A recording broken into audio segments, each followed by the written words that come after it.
What's up, guys? I'm here with Graveslave. We got Ben, drummer extraordinaire, and Josh, bassist. How you guys doing? Doing great. Doing all right. Thanks for having us. Yeah.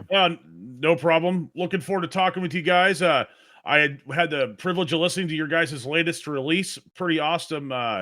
You guys have a really unique style. It's kind of like blackened death metal, a little bit of thrash in there too. Where does your guys' inspiration come from? It comes from all over the place. Obviously we kind of draw from a lot of the music we listen to. It spans a ton of genres. Like you said, you can hear some of the blackened. There's some of that kind of grindy, thrashy stuff in there. The vocalist Ashton has kind of a punk background too, so you can kind of hear that a bit in some of his lyrics, his vocal tendencies. So it's really just like all over the place. And then lyrically, drawing inspiration from just kind of life in general. We've got a bunch of songs named after magic cards because we're a bunch of nerds. So just kind of stuff like that, drawing inspiration from everyday life. Nice. Yeah, I would echo that. I mean, we all kind of like our main songwriter Roman is kind of more of a old school death metal and deathcore ish kind of dude, also with some black metal, and then I'm a total black metal nerd. And then some of the other guys like Josh and Ashton are much more into deathcore than I, so it's kind of a mashup of all of those things. So nice. Yeah, like I said, it's definitely unique, and I mean, it's easy to compare bands to each other, this and that, because everybody kind of like draws inspiration from anyone else and everybody else, and mixing deathcore with black metal has been done, like that kind of an idea. Yeah. And God, I can't remember I can't remember their name, but they're Carnifex. That's what I was thinking of when I kind of was thinking that kind of style. And those guys, in my opinion, have gotten better. Their albums, in my opinion, for whatever it's worth, have gotten better like the longer their career's gone on. Yeah, I dig those guys. I just saw them the last time they came through with Cryptopsy. Still killing it. Yeah. I'd like to think too that we're, with each progressing record, we're getting more and more refined. And I think a lot of us are starting to bring more to the table as well. In the early stages, it was very much, we'd have a set of tabs to learn, and that would be the song. But as the years have progressed, you have myself, you have Fernando, our other guitar player, starting to contribute more and more. And I think that's helping to contribute to the evolution and the refinement of the sound. Oh, absolutely. And so, like, you guys have been around for quite a while. Have you guys had the same lineup for the last 10, 11 years? No, so Roman and I initially started it in 2014, and then Josh joined shortly thereafter, and he's been the only bass player in the band the whole time. But we've had, I think we're on like vocalist number 5 at this point, and second guitar player on our third one. But this current lineup has been the same for what, 4 years, at least 4 years. Fernando joined 4 years ago. Ashton joined about 6 years ago, I think. Yeah, I think this is the longest sustained lineup we've had for sure.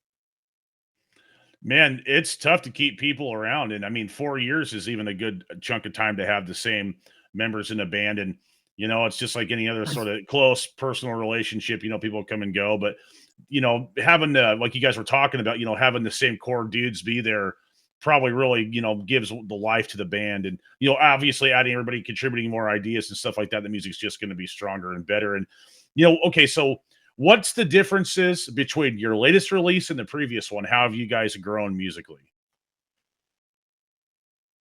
That's a good question.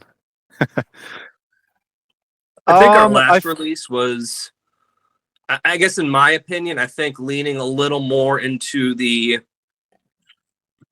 I don't want to say experimental, because I think that casts like a wider net than what I have in mind, but I think that's maybe the best word I can think of, is that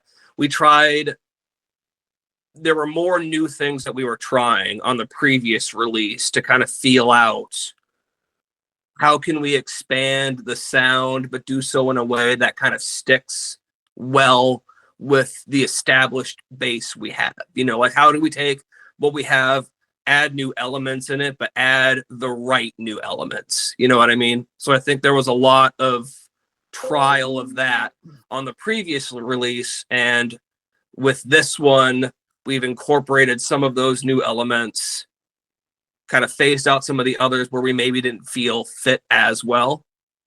So it's a good happy medium between sticking to what we've done in the past stylistically, but also incorporating some of these new elements. Yep. Yeah, and I would echo that. I would say this, our upcoming EP is a little bit of a return to our roots in a sense. Mm-hmm. So a little bit just more straight up death thrashy than the last release. Nice. So, like, are you guys adding like, or adding or subtracting like a progressive element to your guys' music? Is that kind of like what you were talking about?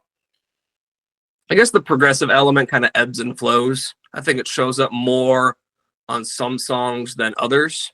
I think it all just kind of depends on where we're at in the writing process. You know, I think it all just kind of happens very organically. So if we're at a point where, you know, we're just kind of feeling like we want to add some of those progressive elements, you'll see them show up a bit more. But if it's you know, we've been on a 10-day Cannibal Corpse and Slayer binge, you're really going to hear some of that death thrash come back up. Yeah, on the previous release, we had some orchestration on it as well. So like obviously with the backtrack live and whatnot with that, but on this release, I don't think there's going to be any of that. I guess I could be wrong about that, but I don't think there's any of that planned. So I think we had an Aztec death whistle somewhere show up in the last release, and I'd be down to have that back because that's pretty sick. Nice. So do you guys play to like backing tracks and use a click track live with in-ears and everything like that? Or do you just do it mostly Ben, or does the whole band have a in-ear setup? So we actually recently got a full band in-ear setup. We're using the Behringer X32. But previously, before last summer, it was just me with a click in my ears for the entire duration of the band, essentially. Mm-hmm. But I was kind of the main driver of the X32. I fucking love that thing. Everyone else was a little bit hesitant at first, but I think overall everyone likes it now. So for the most part, anyways. Yeah, man, I've used it on a lot of different tours, and it's bulletproof, and you know, it works really good, and it's easy to use, and then the routing simple, and everything like that. So, and it's nice when everybody can hear, not just the drummer. You know, like everybody has to play in time, and in my opinion, I think it makes for a better performance. You know, if everybody, you know, because not everybody's like, if you're excited or you're like, you know, having a bad day or something, it's just kind of like even keeled, and when you practice or rehearse, it's like the same, consistent every time. Yep. Yeah, exactly. And I mean, I had in-ears for forever, like I said, and I mean, I'd always hear just what I wanted to hear and get off stage, and some of the other guys would be like, man, I couldn't hear anything that fucking show. And I was like, well, let's get full band in-ears. It's pretty, we can just do this. It's something we could do. Yeah. No more excuses. Yep. Yeah. It's you can certainly tell, you know, whenever we're getting done with shows, you can feel how much tighter the band performance is live. And it certainly helps that we can alter the levels to a certain degree within our own in-ears, where, you know, Roman can hear one, you know, mix level. I can hear something. We'll all still have the click tracks, but I can hear a slightly different balance. Fernando has a slightly different balance. You know, we can find that perfect middle ground for everyone where we can all hear it exactly the way we want, with that click track on top, really just keeping us laser tight. Absolutely. Do you guys, I mean, you guys aren't the guitar players, but bass player, but you guys going direct, or you guys haul amps around in cabinets and stuff, or you guys just going straight through the front? We still haul cabinets and amps around. I mean, as far as like fully direct, sometimes at bigger venues, we will go fully direct, but usually it's a blend of both, or just old school cabs if it's a smaller venue. So yeah, but we fill it up. For the most part, yeah, it really depends on the venue that we're playing. I think the preference is typically to go direct in, but some places, yeah, I mean, there's nothing wrong with just full stage volume, cranking all the amps to 11 and rocking out. Yeah, it's definitely cool. Like, and it's kind of like not really a dying thing, but like you see people like less and less do that, even with everything being direct, or, like I've done a lot of shows with like a fly rig and stuff if I travel and this and that instead of like calling an amp around or anything like that, unless there's a good backline or whatever. But I really like the sound of running direct and using a cab. I think it sounds, crushing that way because you have the different articulation, but you still kind of got like the natural kind of a sound too. And having the stage volume be where it should be is also like something to feel. That way it's not like so isolating, or you just kind of like feel disconnected from everybody. Yep. Mm-hmm. For sure. Yeah. So, all right, guys. Well, you guys got some plans for 2025. I mean, your guys' record hasn't been out very long. I mean, are you guys in the studio right now or just still writing stuff, or what are your guys' plans for this year? Yeah, we're actually in the middle of recording our next EP. I have 4 of the 5 songs done on drums so far. I don't believe anyone else has recorded anything for it yet, but yeah, that should be out hopefully by the summer, and then we'll probably be we'll for sure be out on the road at some point, but we don't have anything on the books quite yet, but definitely be looking for us this summer out on the road. So nice, cool.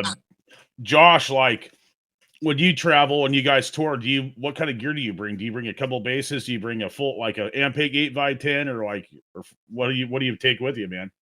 I really should bring a backup bass. I haven't done that yet. I've just got my one Ibanez sound gear that I've been playing on for probably the duration of the band at this point. But gear wise, I've got a PV 4x10. I've been toying around with the idea of buying into an 8x10, but so often, when we're doing some of those direct in shows, I kind of think to myself, is an 8x10 totally worth it? And I know there's pros and cons to it. Other than that, though, I've just got an acoustic head, which I've had for a while, and I'm really fond of that thing. Got a compressor pedal, but other than that, I guess I'm pretty minimalist when it comes to gear. I've toyed around with an overdrive pedal in the past, but couldn't really get that thing dialed into where I want. So that's just been a perpetual work in progress, it feels like. But, one day I think we'll get that dialed in. Nice. And I'm a firm believer in the less stuff you have to bring, the better. Like, oh yeah, if like your kit sharing or this and that or sharing cabs or whatever, that's always nice because, when you have to haul that stuff around every single day, it gets old, Mm-hmm. Yeah. And we've got a converted bus that we tour in. So it's not a long bus. It's like a short bus, and we pour the wheelchair lift out of it to try and get a little more space. But between some seats in the front, we've got bunks in the middle section of the bus for us all to sleep in, and then the back is firmly for all the gear, all the merch, and everything. So being economical with what we bring on the road is definitely a priority when it comes to touring and getting prepped for being out on the road. Absolutely. And so what's the longest run that you guys have done as a band? I mean, you guys have been, kicking ass for 10 years. Like what's the highlight of that? The longest run we've done was for sure when we went to Europe. We actually got the opportunity to support Origin and Rings of Saturn in Europe, which was fucking awesome. That was like 4 weeks. Yeah. So, but we actually haven't done any month-long runs in the States. The longest we've done here is about 2.5 weeks. That's a good chunk of time. Like I toured with Rings this 2022. I played with them and it was fun and jammed with Lucas and Joel and it was a good time. And I went to Europe. I think was it not last year, but the year before last. And it's really cool over there, man. Like, it's kind of a whole different world, in America. Like, metal's appreciated, but it's not like it is over there. I mean, that's a cliche to even say that, but yeah. Wait, so you were playing in Rings, or you were just on? I jammed with them a couple times, but I toured with them. Yeah. Cool. Nice. Yeah, I'd have to agree with Ben. I think the highlight and probably the biggest tour we've done would be that. Was it 2018, I think? Yep. Yeah, the 2018 Europe tour was a ton of fun. Been a minute. Yeah. Dude, like it ebbs and flows, man. Like sometimes you're super busy, sometimes you're not, but just art for the sake of art, obviously playing shows is fun and stuff like that. But me personally, I don't like more the creation process of the music. Not to say I don't like touring or anything, but to me, I think the coolest moments are like when you hear the songs come together and stuff like that. Do you guys find touring, like, what do you like better, like creating the music or hitting the road? For me, it's for sure hitting the road. Honestly, I kind of hate learning new material. I know it's probably weird to say, but I wish I could just like download it into my brain and know it. But yeah, for me, it's all about the live show. Yeah, well, in a couple years when we're all plugged into the Matrix, you can download all the new songs. But I would have to agree. I think the touring is probably what I would enjoy more. Just getting into a van and driving around the country for a couple weeks, getting to see tons of cool new places, and just kind of getting away from life for a while is a ton of fun. I guess we do tend to joke when you're out on tour, though, people ask about all the cool places you see, and I think a lot of the time our responses are, well, we saw this really cool gas station in Iowa, and then there was this really cool truck stop in Kansas, and this cool, you see so many gas stations and truck stops and Walmart parking lots while you're out on the road. It's hard to squeeze in time to do the touristy stuff, but still just being out on the road and is a ton of fun. It's like you get like a 1 mile radius from wherever you are, like when you finally get to the venue. And like you said, most of the times, like this one truck stop was clean, or like I could do my laundry or something like that. That's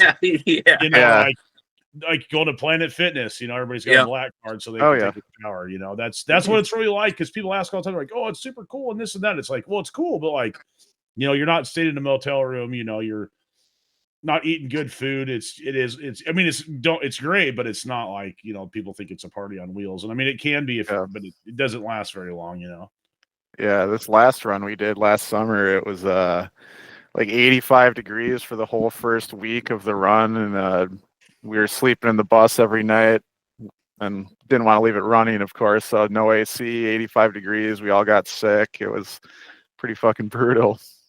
Oh yeah, dude. Like, well, when I came home from Europe this last time, I got COVID and I had to stay in the Frankfurt airport, like on the other side of security for like 16 hours. It sucked. Oh no. That was the worst. That was the worst travel experience I've had. I mean, don't get me wrong, going to Europe's really cool and all, like, but like it was shitty. But yeah, being sick on the road's terrible, man, or having like heat stroke or whatever. Mm-hmm. Yeah. It's always best to try and get it out of the way early. If you're going out on the road and it's like, well, I know I'm gonna get sick. I mean, there's no way to not get sick when you're spending, 2-3 weeks in a bus with the same 5 dudes. You're gonna catch the flu or something. So it's like, man, just let me get sick on like day 1, day 2, so that like by the midpoint of the tour, I'm over it. And at that point, you're fully in road warrior mode. Everything's fine tuned on the stage and all that, and you're just getting over your sickness, and then you hit that second half with the second wind. Oh yeah, dude, absolutely. I get that stuff out of the way first. That way you can enjoy yourself the rest of the time. And where's your guys' like in the States? Where is your guys' favorite place to play? Like, what's the best venue you guys have, or your memorable show, if you will, whatever. But what's your favorite spot in the U.S.? Oh, that's a good question. Yeah, I don't know. Probably. I mean, as far as city goes, I guess probably just our hometown. I mean, but yeah, I can't. Chicago's a good time. I always loved going to Chicago.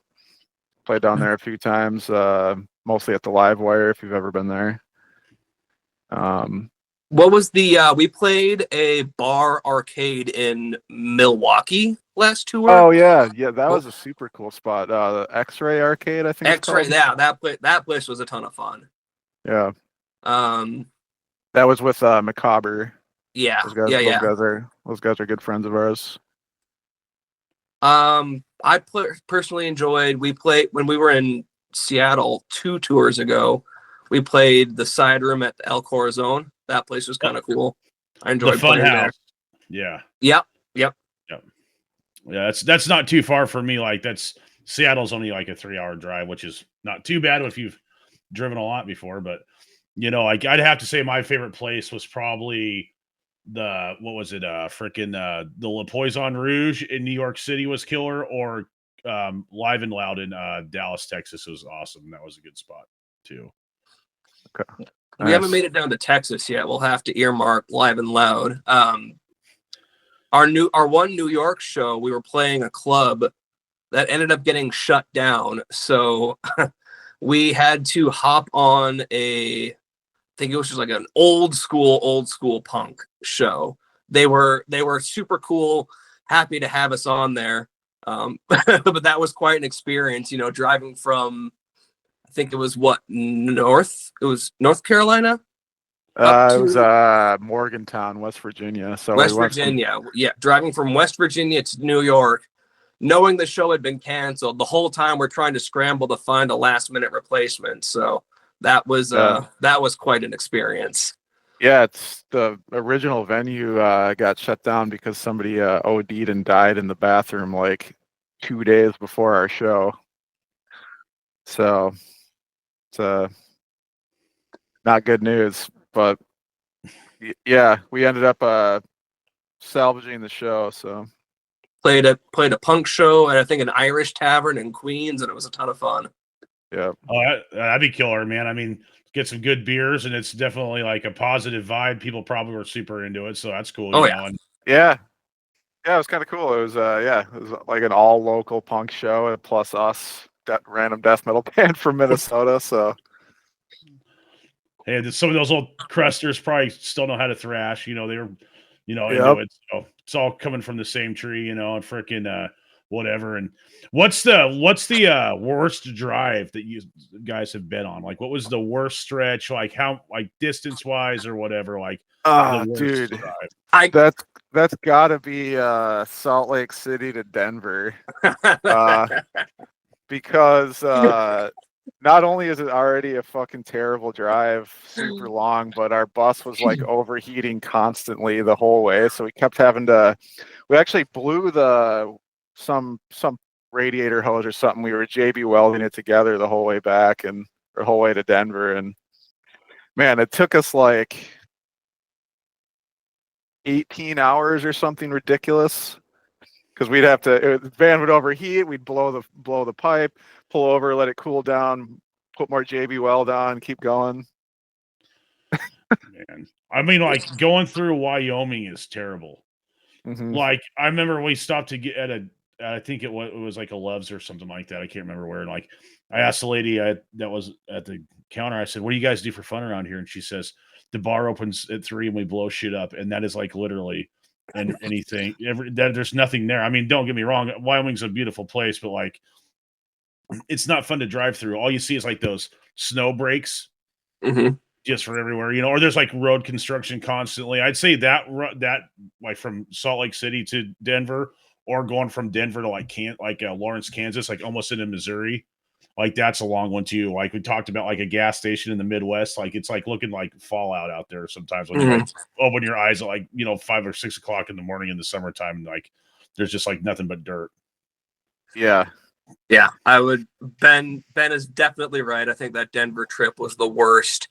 Other than that, there have been times, I think one time driving down from Seattle to California, I think that was the drive where we ended up blowing whatever radiator belt or hose. So we were pulled over on the side of a mountain in California, and the bus is just spewing coolant and like radiator fluid everywhere. Oh, the water pump went. Yeah, the water pump went out. Yeah. That was a tough drive just because it blew out.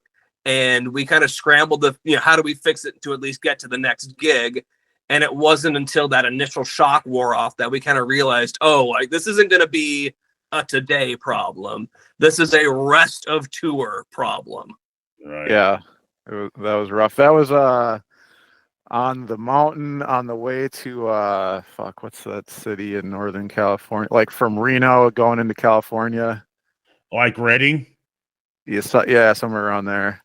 Yeah, like that's a long drive too, because like once you get down like through like going through Southern Oregon, into Northern California, it's pretty mountainous, man. And like you get down by Mount Shasta and all that kind of stuff, and then you cut over going east into Nevada, going through like Lake Tahoe and all that kind of stuff. So that's what it was. That Yeah, was at Lake Tahoe. Yeah. The drive from Reno to Lake Tahoe is where we first blew the radiator. Yeah. I got stuck up there in the wintertime once. It was crazy. Like the road got closed.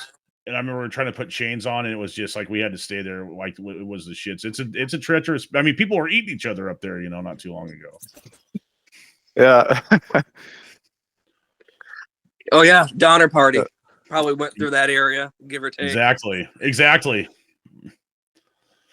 So you guys, besides kicking ass and playing metal, what do you guys do in your off time? You guys play video games, stuff like that. You guys play Magic cards. Obviously, you have some references like that. What are you guys doing?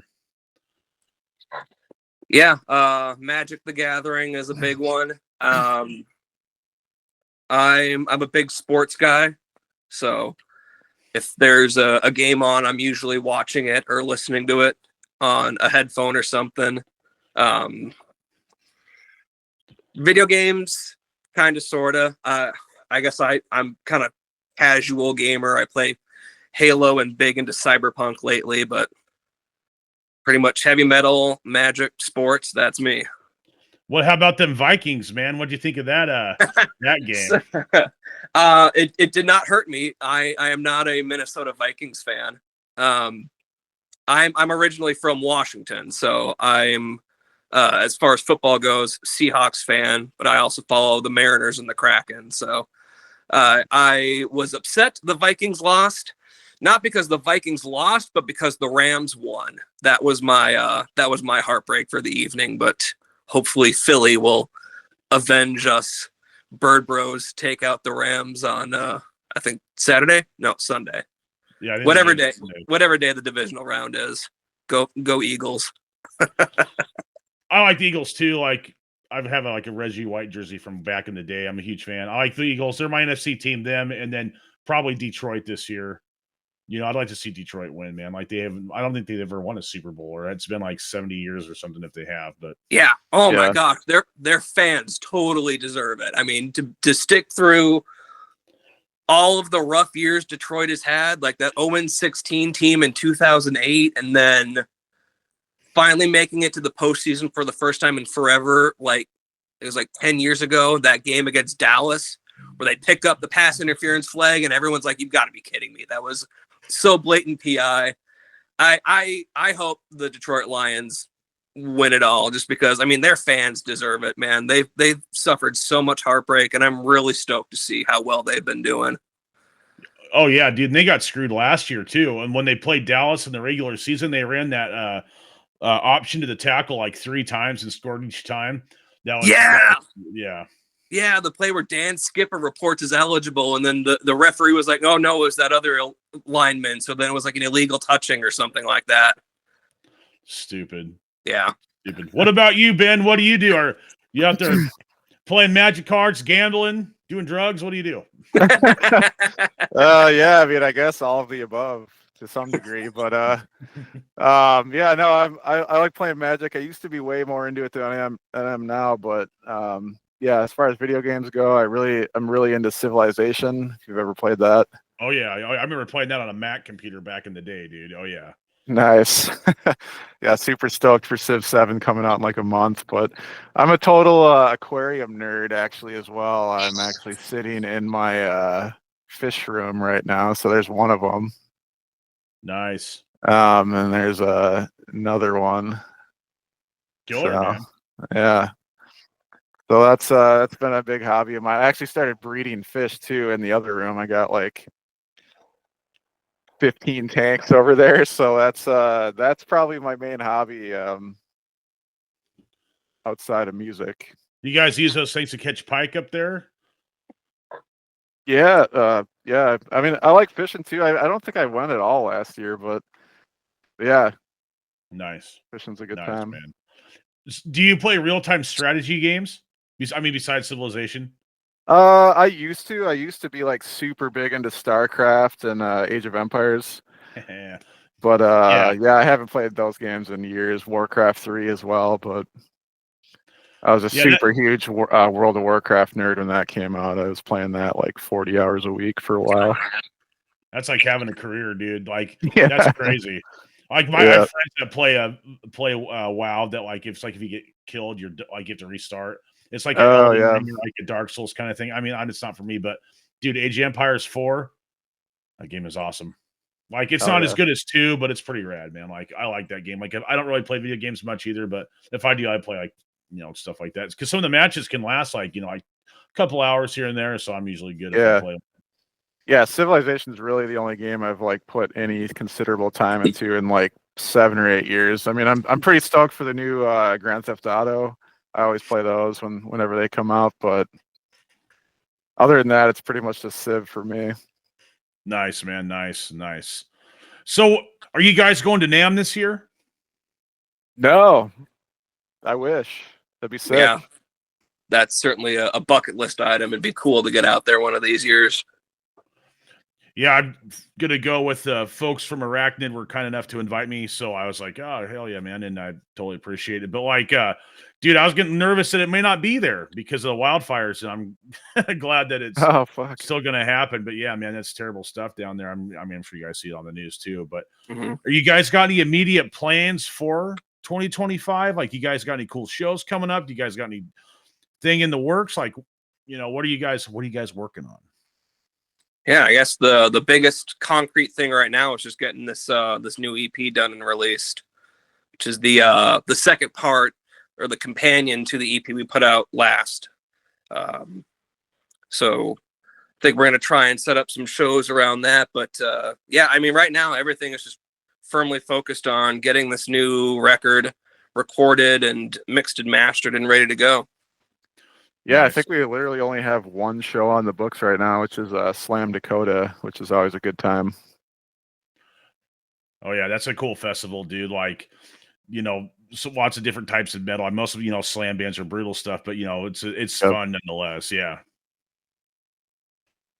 Yeah, it's quite the time down there. We've played that a few times, and Les, the chick who puts it on, she's always been super cool to us over the years. So we love playing Sioux Falls for sure.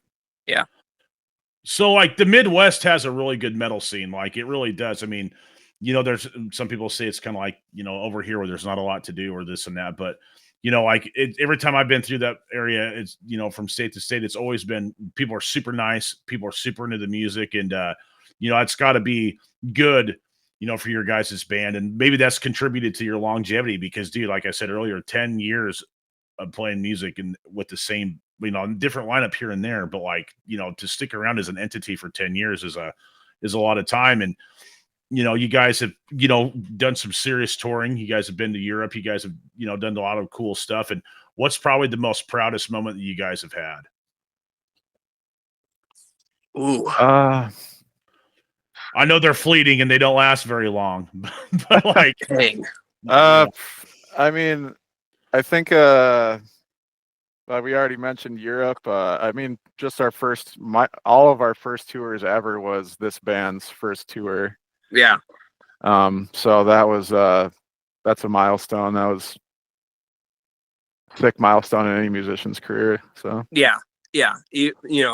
First tour is not always the most glamorous, and it was very DIY for us, but I'd have to agree, just kind of that excitement of, you're a kid in high school or whatever, jamming with your buddies in a garage, learning Metallica and Pantera songs, thinking about, boy, how cool would it be to, one day pile into a van and drive around the country playing shows. And, you're always kind of thinking, that's the goal. One day it'll happen. But then for that moment to actually come, to have that kind of like, holy crap, like this is for real. Like we're going to be going on the road. We're going to be playing to tons of new people, seeing tons of new places. Like that reality, that moment where it sinks in and you're like, we're actually doing this was definitely up there.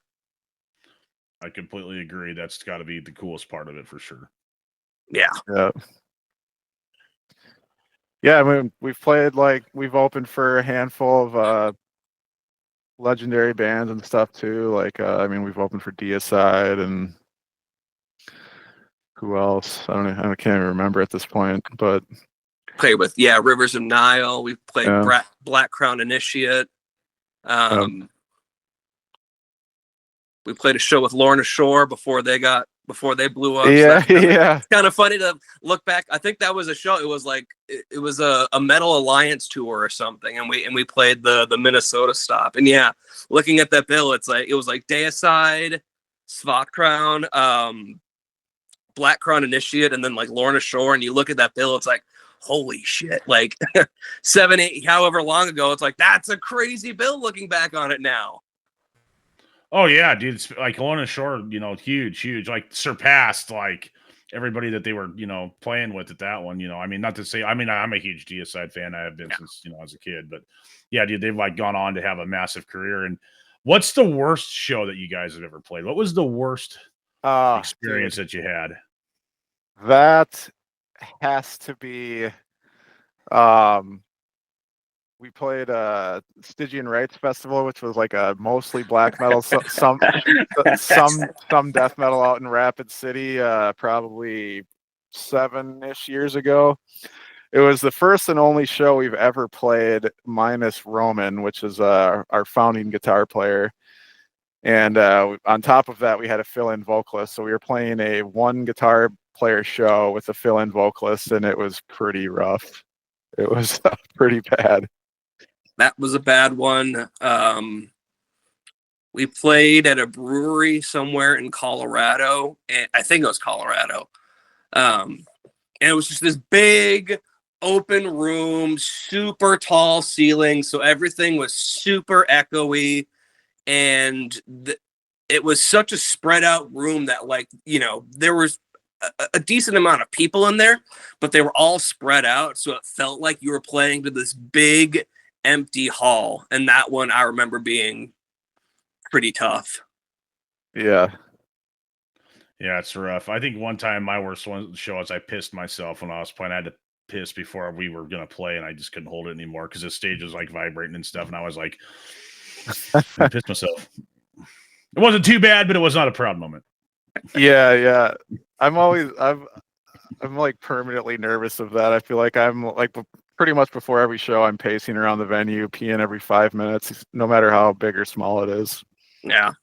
But oh yeah, I've seen people puke on themselves and stuff or whatever. I mean, stuff happens, but the show must go on. So you just do what you got to do and move forward. And after a few days on the road, you probably don't even know. You smell bad already. Who's going to know? And by the time your clothes are dry from the sweat, there you go.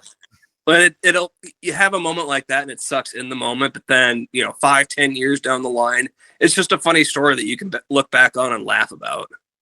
Oh, yeah, absolutely, man. And that's part of the rock and roll experience, right? Like, absolutely.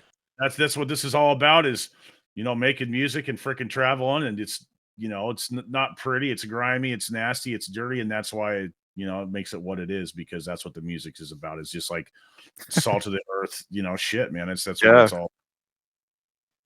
You do not get on stage and risk peeing your pants if you do not thoroughly enjoy what you are doing up on that stage. Yeah, exactly, man. Hey, you gotta go full G.G. Allen sometimes. I don't know. Yeah, dude. G.G. Allen or Seth Putnam, they're those two guys. I mean, maybe like 80% G.G. 80% G.G. Allen. Yeah, let's not go overboard. That guy was psychotic, man. That guy was crazy. Like I've seen some videos of that dude, and like he would. Oh, dude, yeah. Grabbing his hand and throwing at you and then punch you in the face. I mean, I'm surprised that nobody took that guy out, before he died of, whatever, drug overdose. Nobody else knew he was dead either. It's like, oh, he's just laying there. 2 days later. He's just in his natural state. That's what's wrong. Yeah. Gross. Right on, guys. Well, before we wrap things up, once again, I appreciate you guys for coming on the show and talking about all this crazy shit. But if there's anything you guys like to say before we roll? Just go check out all of our stuff, please, and thank you. We're super stoked about this new release. Yeah, we look forward to seeing everybody out on the road. Right on, dude. Yeah. Check us out. Come say hi. Buy us a beer. Bring your Magic deck. We'll throw down in the back of the venue at any show we're at. We're just a bunch of nerds that play a bunch of death metal. It's the way it should be, man. It's for all the kids that got kicked off the sports teams. That's what it is, dude. Right on, fellas. Well, thank you for joining me, and go for it, dude. If you got something to say, let's hear it. Nah, thanks for having us. It was a ton of fun being here. Yeah, appreciate it. Oh, I will say I got to get a cooler background. I got like a fucking You guys got the cool backgrounds. I mean, I don't know. I guess so. It's got an old computer. I see some stuff of my kids in here and a crappy old house. But hey, man, and I guess if you think so, there you go. Right on, guys. Well, have a good rest of your evening, and I'll hope to see your guys out there on the road soon. And if I see, I'll buy you a beer. I don't know about playing any Magic cards. I'm sure I never played the game by the rules, but I'll give it a whirl. We'll bring a spare deck for you.